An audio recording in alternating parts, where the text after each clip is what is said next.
Hello students, मैं आपका विकेश से। आप लोगों ने बहुत से कमेंट किए हैं जो मुझे बहुत ही अच्छा लगा। एक बच्चे ने कमेंट किया था कि सर सोशल साइंस का क्वेश्चन आंसर आप दे दीजिए अप्रैल 2024 का।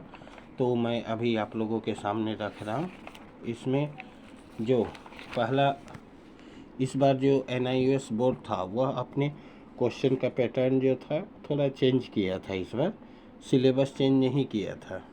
तो इसमें क्वेश्चन नंबर 1 जो था, निम्नलिखित में से किसने डिवाइन कॉमेडी नामक पुस्तक लिखी थी? तो इसका जो सही उत्तर है वह दांते।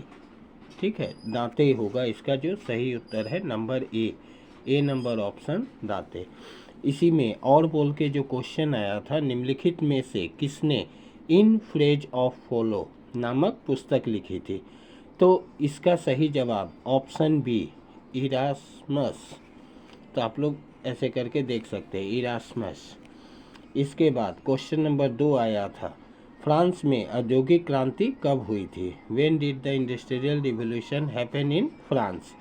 तो इसका जो आंसर है वह ऑप्शन डी होगा, 1830 के बाद।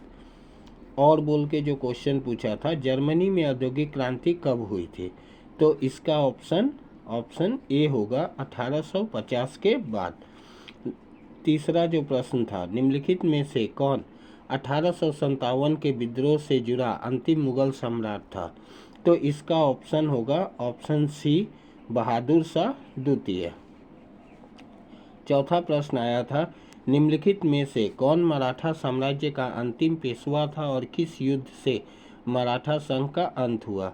तो इसका ऑप्शन ए है, बाजीराव द्वितीय। तृतीय आंग्ल मराठा युद्ध।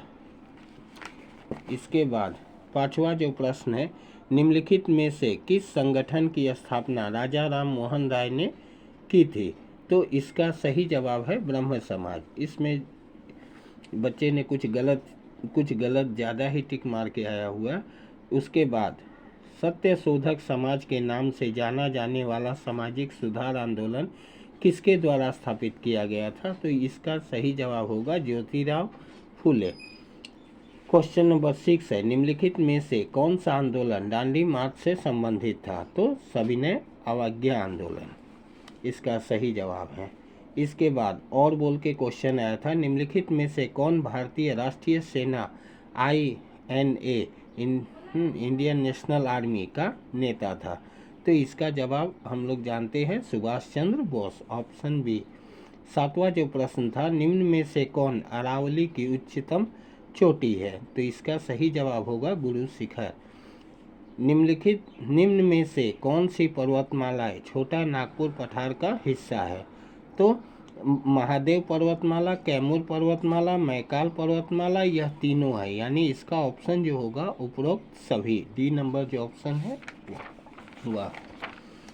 इसके बाद आठवां प्रश्न है, भारत के दिए गए रूपरेखा मानचित्र में ए के रूप में चिन्हित पर्वत श्रृंखला की पहचान कीजिए। यहाँ जो पर्वत श्रृंखला ए बोल के दिखाया गया, यहाँ 4 ऑप्शन दिया है, आप लोगों को चुनना था कौन है। तो ये जो ए नंबर है यह क्या होगा, नीलगिरी। इसके बाद ये जो क्वेश्चन है, ये खास के क्वेश्चन जो था, the following question is for the visually impaired candidate only in lieu of question number 8। तो ये उन लोगों के लिए था, दृष्टिबाधित परीक्षार्थियों के लिए था, लेकिन मैंने इसका भी आंसर लिख दिया है। कौन सी पर्वतमाला श्रृंखला भारत के उत्तरी भाग में स्थित है और माउंट एवरेस्ट सहित दुनिया की सबसे ऊंची चोटी का घर है? तो हिमालय होगा। इसके बाद भारत में दिए गए रूपरेखा मानचित्र बी चिन्हित नदी की पहचान करो। ये जो नदी है इसका पहचान करना है। तो ये कौन सी नदी होगी, महानदी। इसके बाद दिल्ली में कौन सी नदी बहती है? तो हम लोग जानते हैं यमुना नदी दिल्ली में बहती है। 10वां प्रश्न है, भारत में दिए गए रूपरेखा मानचित्र में सी के रूप में चिन्हित द्वीप समूह की पहचान कीजिए।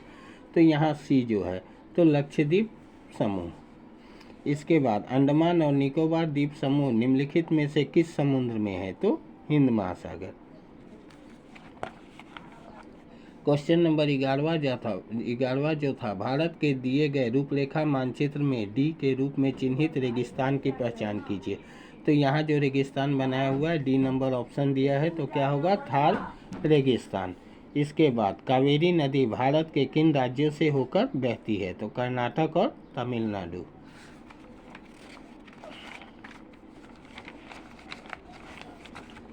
प्रश्न जो 12वां था, प्रेस की स्वतंत्रता भारतीय संविधान में निम्नलिखित में से किस मौलिक अधिकार का अभिन्न अंग है? तो बोलने और अभिव्यक्ति की स्वतंत्रता का अधिकार, इसका ऑप्शन सी होगा। और बोल के आया था, भारतीय संविधान में किस मौलिक अधिकार को संविधान का हृदय और आत्मा कहा जाता है? तो इसका उत्तर होगा संवैधानिक उपचारों का अधिकार। 13वां प्रश्न है, भारत के राज्यों में उच्च न्यायालय के अलावा अन्य न्यायाधीशों की नियुक्ति कौन करता है? तो भारत के राष्ट्रपति।